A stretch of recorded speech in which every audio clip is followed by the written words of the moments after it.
Good morning. Diplomacy kicking into overdrive. Let's see what we get from this one. Moments ago, there's the video of the Vice President, J.D. Vance, boarding Air Force Two, heading for Islamabad, Pakistan for high-stakes talks with Iran.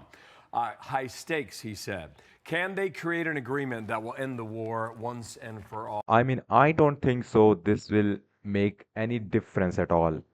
So doesn't get bigger than this. Good morning, everybody. On a Morning. Friday, I'm Bill Hemmer. Big 2 hours coming up right now. It's high stakes with hot takes. Yes, indeed. I like that hashtag. It'll be all weekend. I'm Dana Perino, and this is America's Newsroom. Before the Vice President took off, he took an upbeat tone on those talks, but also warning Iran, don't even think about pulling a fast one.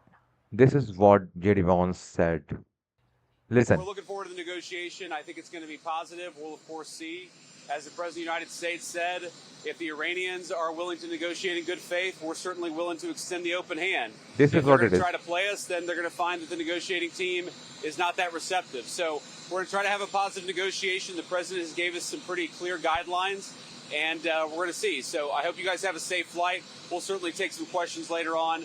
But for now, let's get on the plane and hit the road. So now President Trump flatly rejecting Iran's first proposal, now pushing rejected the first proposal of Iran, now pushing something else. For a stronger deal. That deal would include putting a laser focus on one of the toughest issues on the table, and that's the fate of the Strait of Hormuz. Days into a fragile ceasefire, that key waterway has become what Iran sees as its biggest bargaining chip. It's still choking off the movement. This is the real footage from Iran's Strait of Hormuz chokehold test ceasefire. Of many ships deciding which ones can and cannot flow freely. Overnight, President Trump posted on Truth Social saying Iran is doing a very poor job, dishonorable, some would say, of allowing oil to go through the Strait of Hormuz. That is not the agreement we have. So meanwhile, Dana, another potential stumbling block is the conflict ongoing in Lebanon against Hezbollah. Lebanon is so much facing right now. Israel continues to hit Hezbollah, Iran's largest and to date most powerful proxy.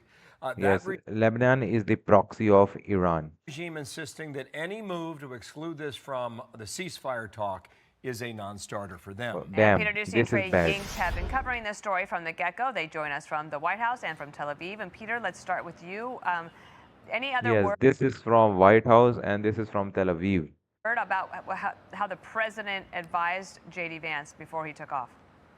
Well, when J.D. Vance says that the president gave them clear guidelines, we understand that to mean that the U.S. needs to go in there and tell Iran no enrichment, period. That is what we have heard from White House officials. Remember, about 6 weeks ago, Steve Witkoff and Jared Kushner were sitting there with the Iranians and said, the U.S. will give you all the uranium you want for peaceful purposes.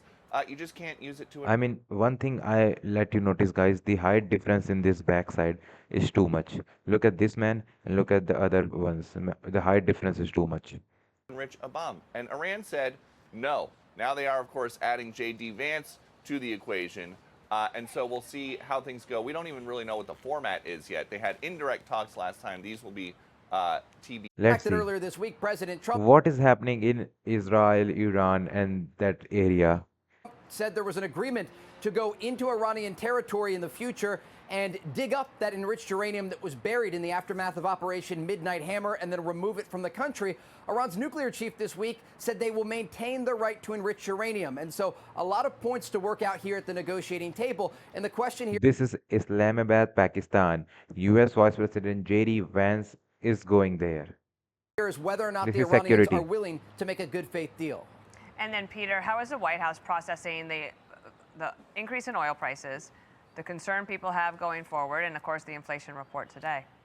Dana, they are eager to change the subject to something else. Nobody. Yes, this is what it is. Begin early next week in Washington, D.C. And from what I understand here, you've got the Israeli government and maybe the Lebanese government trying to squeeze Hezbollah in Lebanon. This is what they are doing. This is what they are doing. I am pretty sure. And part of the reason they could do that is if the Lebanese government, now in power, call on Hezbollah to lay down their arms and stop firing toward Israel. is something unheard of. Had we told you this 2 years ago, people would have laughed because there was such a connection and Hezbollah was deeply embedded into the Lebanese government. This is what Hezbollah was doing. Hezbollah attacks in Lebanon and Israel. This is what is happening. Confirmed Hezbollah attack is this red area. Claimed Hezbollah attack. Not confirmed, but we are claiming that Hezbollah is the one attacking in these areas. reality is the president's been able to change the focus of the Middle East from eternal conflict to trying to find some mediation efforts toward a broader ceasefire deal that doesn't just affect the situation inside Gaza between Israel and Hamas and doesn't just affect the situation in Lebanon between Israel and Hezbollah, but The Washington talks with regard to Hezbollah and This is what is happening, guys. So this is very big things. Lebanon. You've got the Pakistani High stake US-Iran talk set for tomorrow. So this is a very big one. talks with regard to the United States and Iran. Here's Jack Keane earlier today on that. President Trump is not going to make a bad deal here. As much as he thinks there's a good deal coming, doesn't know for sure until it's on the table and what are the verification process. He knows these guys are liars and cheaters. Listen, nobody has negotiated more with this regime than this president. Yes, this is what. Trump is the main person right here who is present and negotiated this much and even go for a war for whole international countries. Yes. And this is the only president who's ever taken them on Only. consequentially Yes. in terms of military operations. Yes. So, Michael, let's start in Pakistan with regard to Iran. What do you rate as the Strait of Hormuz. We've been busily degrading other things across the country the last 5 weeks. But that will enable, we think, the CENTCOM commander to say to the commander-in-chief, we've now reduced the threat enough to where we can do a freedom of navigation operation, establish that it's back open, and hopefully be able to do an escort mission to start bringing tankers through. If they're not going to let it go. Sorry, Michael, that means more. That means we go back to war, right? Yeah. Yes, we are going back to war. This is it.